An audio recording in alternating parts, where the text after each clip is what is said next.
ఆదివారము ఆరాధనా క్రమం నుండి మరి నేటి ప్రత్యేకమైన ఆరాధనా క్రమం వరకు పరిశుద్ధుడైన దేవుడు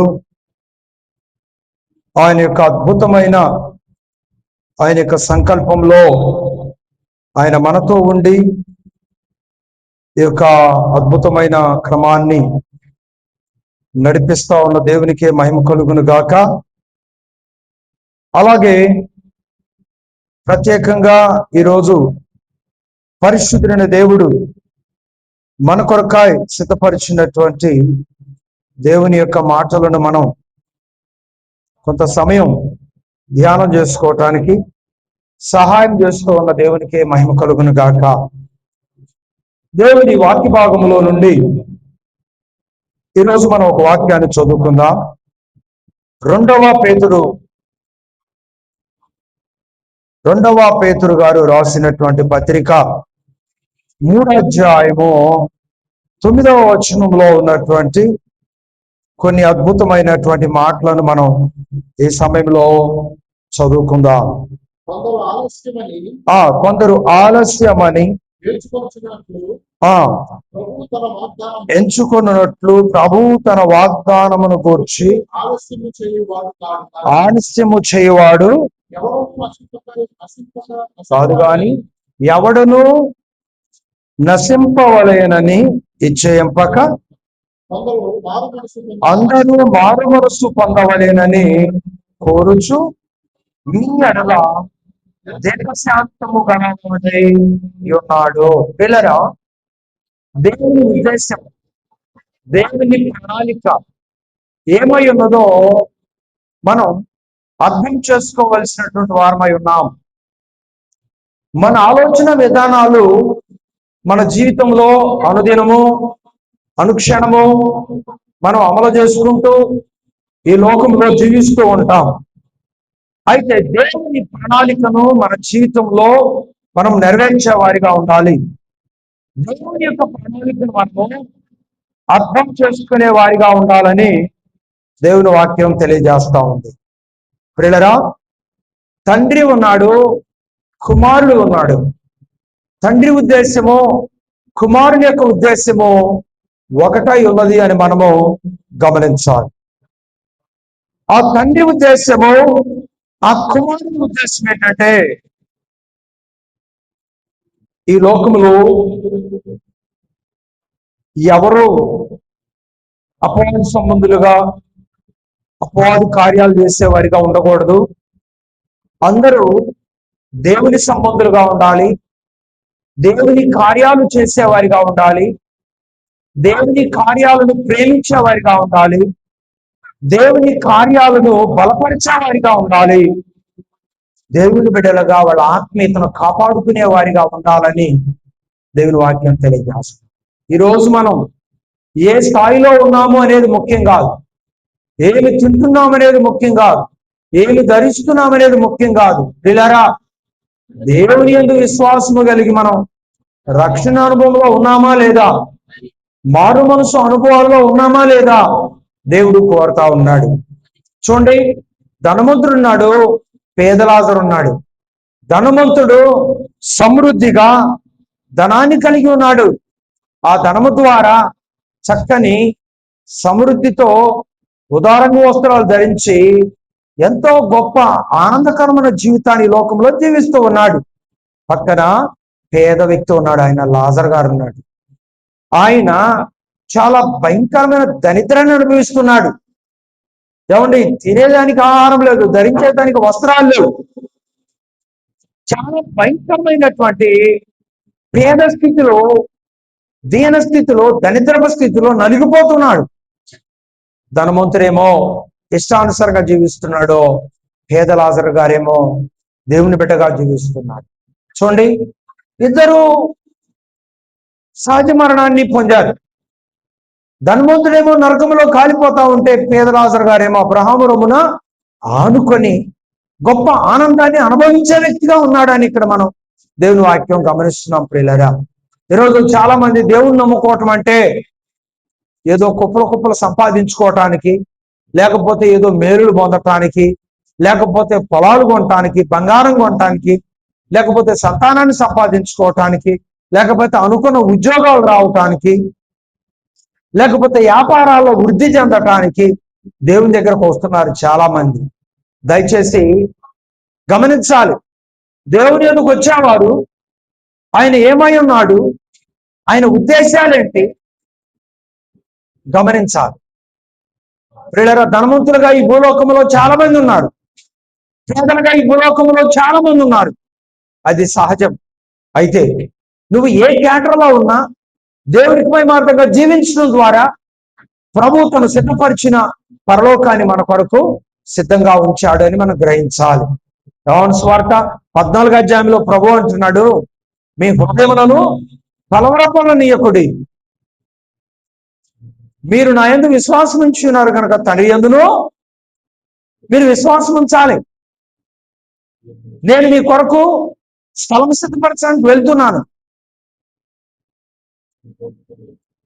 ఎవరైతే నా యందు విశ్వాసం ఉంచుతారో, ఎవరైతే నా బిడ్డలుగా మారుతారో వారందరి కొరకు నేను స్థలాలు సిద్ధపరచడానికి వెళ్తున్నాను. నేను మరలా వస్తాను. నేను సిద్ధపరిచిన స్థలంలో సిద్ధపడిన వారందరినీ కూడా తీసుకువెళ్తానని ప్రభు స్పష్టంగా దేవుని వాక్యం ద్వారా తెలియజేస్తూ వచ్చాడండి. మరి అనుభవాన్ని కూడా మనం నేర్చుకోవాలి, తెలుసుకోవాలి. ఈరోజు ప్రార్థనకి ఎందుకు వస్తున్నామంటే ఏదేదో చెప్తా ఉన్నారు చాలా మంది. మొన్న ఒక ఆమె అడ్ రోడ్లో కనపడింది, అడావిడి చేస్తా ఉంది, సంచి పట్టుకొని ఉంది. ఏందమ్మా అడావిడి చేస్తున్నాను, వేరే వాళ్ళ కోసం ఎదురు చూస్తున్నాను అంది.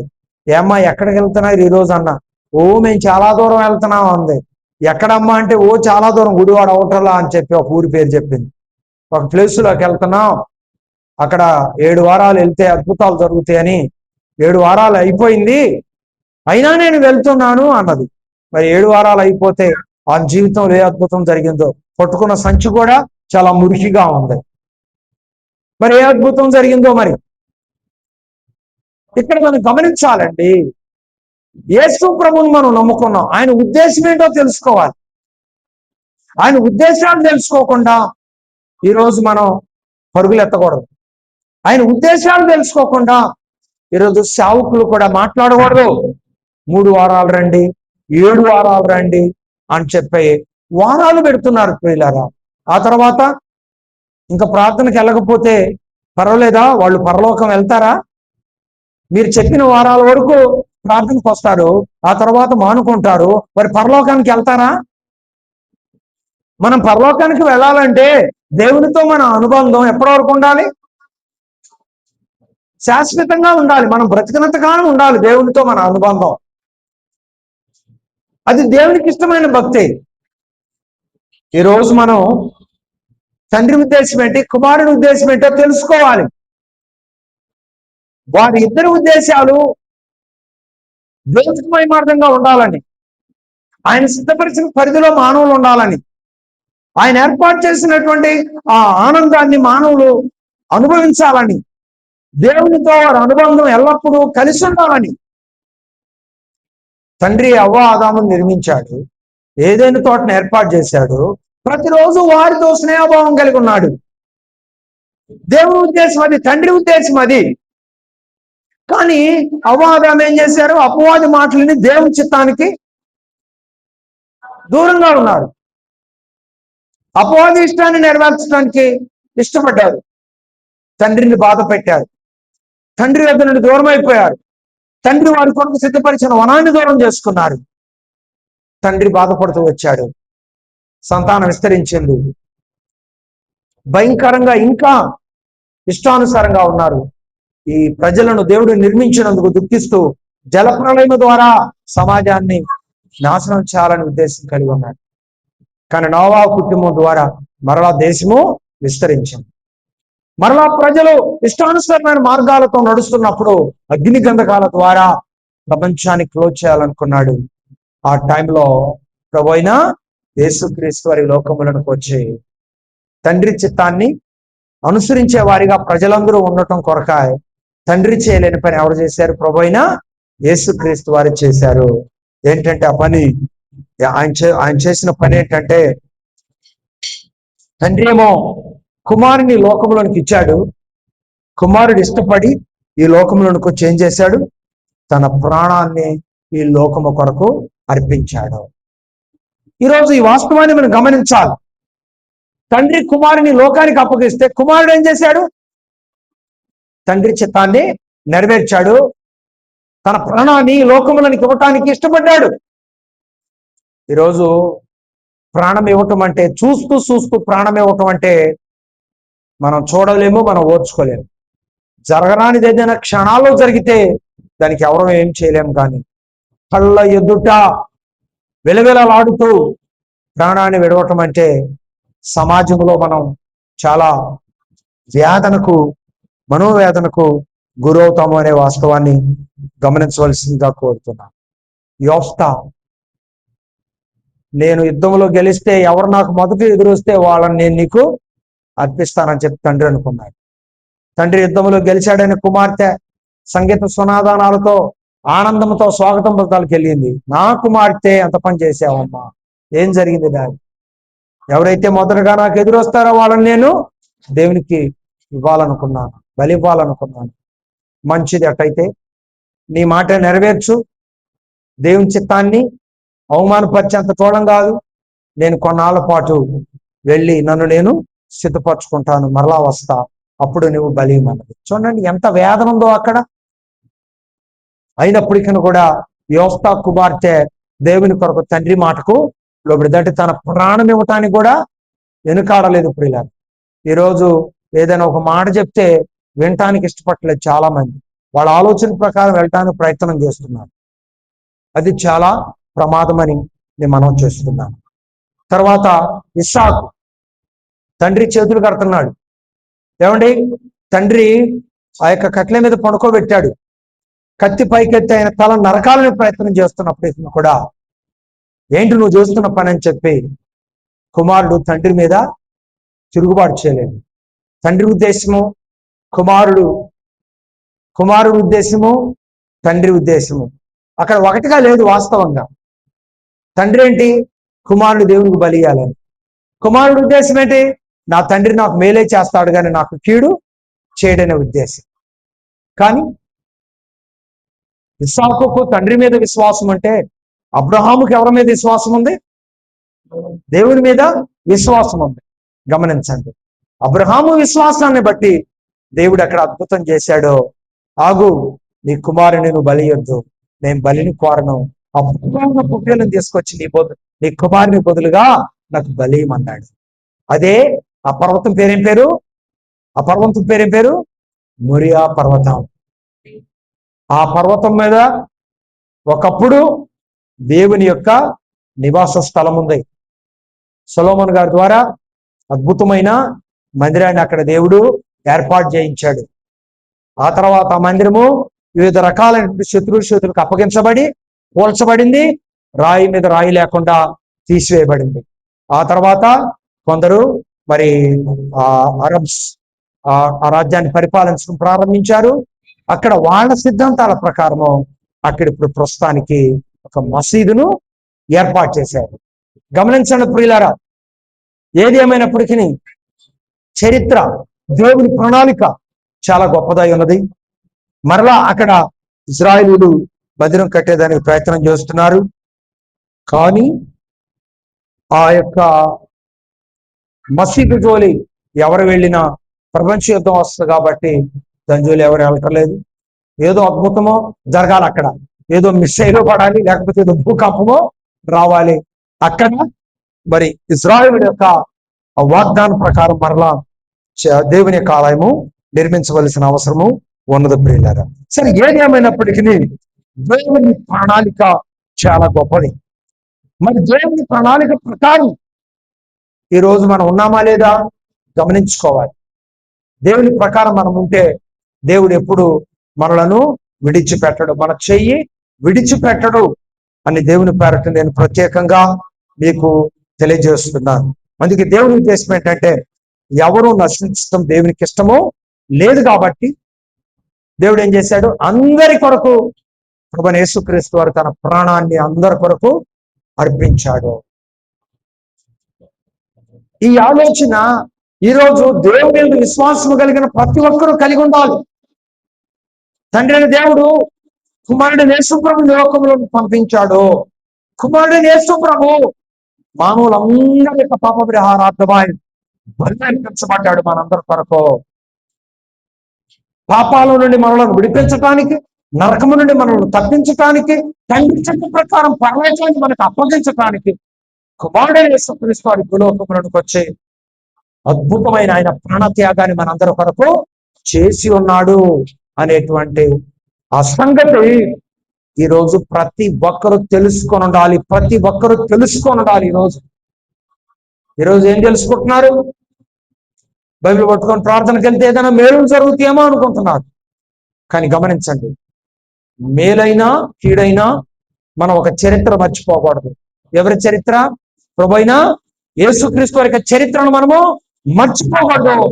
ఆయన చేసిన త్యాగానికి తగినట్లుగా ఈ భూలోకంలో మనం ఎప్పుడు జీవించడానికి సిద్ధంగా ఉండాలి అనేటువంటి ఆలోచన విధానము మీరు ఎప్పటికీ మర్చిపోవద్దని దేవుని వాక్యము ద్వారా నేను తెలియజేస్తున్నాను. అందుకే ప్రియులారా, నేను ఇందాకనే చెప్పాను, తండ్రి ఉద్దేశము అలాగే కుమారుని యొక్క ఉద్దేశము రెండు ఒకటే. ఏంటా ఆ నెరవేర్పు? మరి ఒక మాట, నెరవేర్పు మాట నేను మీకు చూపిస్తాను. లోకాసు సువార్త 19వ అధ్యాయం 10వ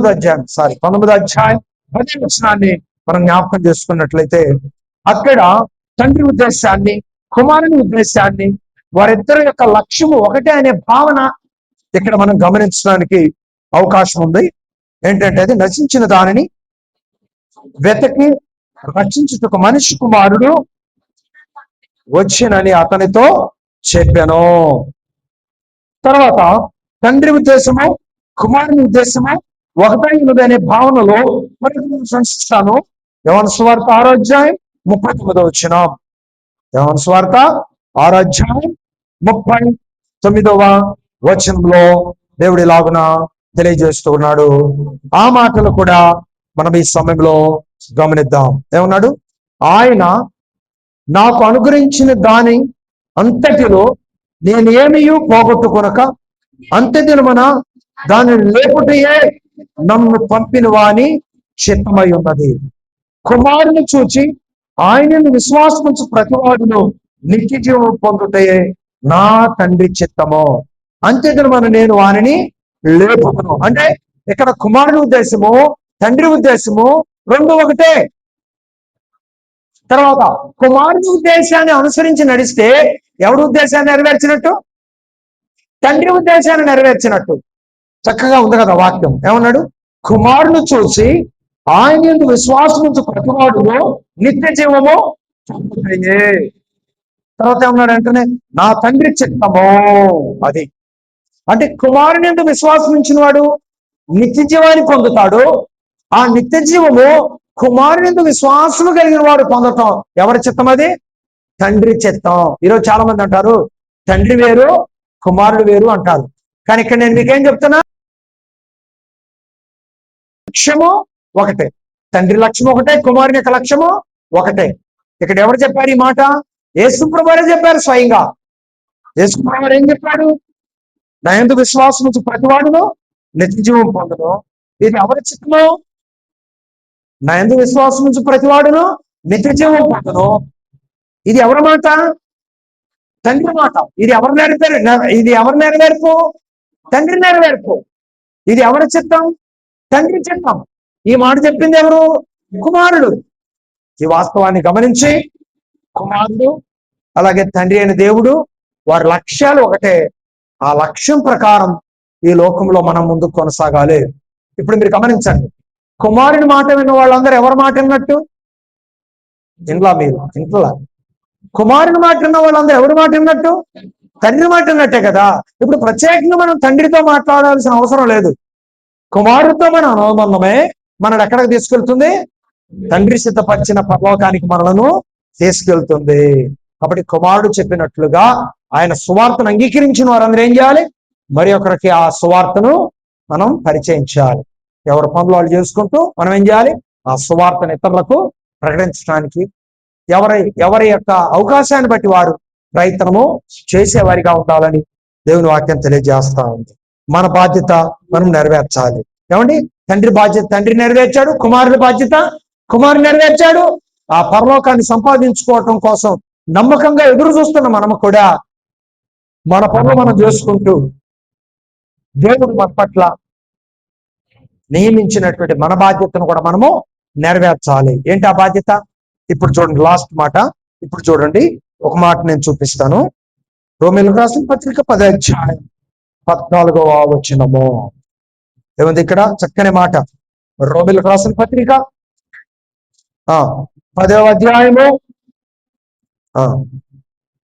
14వ వచనంలో నుండి కొన్ని మాటలు మనం చదువుకుందాం. వారు విశ్వసింపని వానికి ఎట్లు ప్రార్థన చేయుదురు, వినని వారిని ఎట్లు విశ్వసించుదురు, ప్రకటించువారు లేకుండా వారు ఎట్లు విందురు, ప్రకటించువారు ఎట్లు ప్రకటించచ్చు. ఇందు విషయమై ఉత్తమమైన వాటిని గురించిన సువార్త ప్రకటించు వారి పాదములతో సుఖమై ఉన్నదని రాయబడి ఉన్నది. ఆయన సువార్త ప్రకటించు వారు ధన్యులుగా ఇక్కడ దేవుని వాక్యము తెలియజేస్తా ఉంది. కాబట్టి దైవజనుడే సువార్త ప్రకటించనని లేదు. మీరు కూడా దేవుడు ప్రేరేపింపజేసిన దాన్ని బట్టి దేవుని మాట ప్రకటించుకుంటూ ఈ లోకంలో జీవించడానికి దేవుడు అవకాశం ఇచ్చాడు, అనుమతించాడని ప్రభుపేట నేను తెలియజేస్తున్నాను. చక్కగా మన పనులు మనం చేసుకుంటూ, బాధ్యత కలిగి కుటుంబ అవసరతలు తీర్చుకుంటూ, బిడ్డల పట్ల బాధ్యత కలిగి వాళ్ళ అవసరతలు తీరుస్తూ, వారి చదువులను ప్రోత్సహిస్తూ, వారి బాధ్యతలు నెరవేరుస్తూ, మన బాధ్యతలు మనం నెరవేర్చుకుంటూ, ఆత్మీయంగా దేవుడు మనకు అనుగ్రహించిన బాధ్యతలను గొప్పగా నెరవేర్చుకుంటూ ఈ భూలోకంలో ముందుకు కొనసాగే వారిగా ఉండాలని దేవుని వాక్యము చక్కగా తెలియజేస్తా ఉంది. కాబట్టి ప్రియులారా, మొదట నా నీతిని, నా రాజ్యాన్ని మీరు వెతకండి, మీకు కావలసినని కూడా నేను మీకు అనుగ్రహిస్తానని ప్రభు తెలియజేస్తూ వచ్చాడు. అంటే దేవుని చిత్తాన్ని మొదటిగా మనం గుర్తించాలి, తండ్రి ఉద్దేశాన్ని గుర్తించాలి, కుమారుని ఉద్దేశాన్ని గుర్తించాలి. మనం ఎలా ఈ లోకంలో దేవుని మహిమ కొరకు జీవిస్తున్నామో పరిశీలన చేసుకుంటూ ముందుకు కొనసాగితే ఆశీర్వాదము, సమృద్ధి, ఫలింపు తప్పకుండా మన వెంట దేవుడు పంపిస్తాడు. దేవునికి స్తోత్రం. మనం ముందు దేవుని చిత్తాన్ని నెరవేర్చుకుంటూ వెళ్తే మన పరిస్థితులన్నింటినీ దేవుడు గమనించి మన అవసరాలన్నీ తీర్చుకుంటూ మనల్ని ముందుకు నడిపించే దేవుడు మన ప్రభు అయిన యేసుక్రీస్తు వారు. కనుక ఆయన చిత్తంలో మనం ఉన్నామా లేదా, ఆయన చిత్త ప్రకారం ఈ లోకంలో జీవిస్తున్నామా లేదా, ఆయన చిత్త ప్రకారం మనం అడుగుల ముందుకు వేస్తున్నామా లేదా గమనిస్తూ దేవుని ప్రణాళికలో ముందు కొనసాగాలని ప్రభు పేట నేను తెలియజేస్తున్నాను. ఆయన వాక్యానుసారంగా ఈ లోకంలో మనం అడుగులు ముందుకు వేయటానికి, విశ్వాసాన్ని కాపాడుకోవటానికి, దేవుడిచ్చిన ఆ క్రమాన్ని మనం ముందు కొనసాగింప చేసుకోవటానికి సిద్ధపడి అడుగులు ముందుకు వేసేవారిగా మనము ముందుకు కొనసాగుదాం. దేవుడి మాటలు దీవించును గాక. ఆమేన్. ప్రార్థన చేసుకుందాం. దేవా, మీ కొందనాలు. బహోన్నతుడు అయిన మా తండ్రి, మీ కొందనాలు. గొప్ప దేవా, మీ కొందనాలు చెల్లిస్తున్నాం. నీ ప్రణాళిక గొప్పది, నీ సంకల్పం గొప్పది. నీ యందు భయభక్తులు కలిగిన వారి ఎడల మీరు సిద్ధపరిచిన ప్రణాళిక చాలా గొప్పది.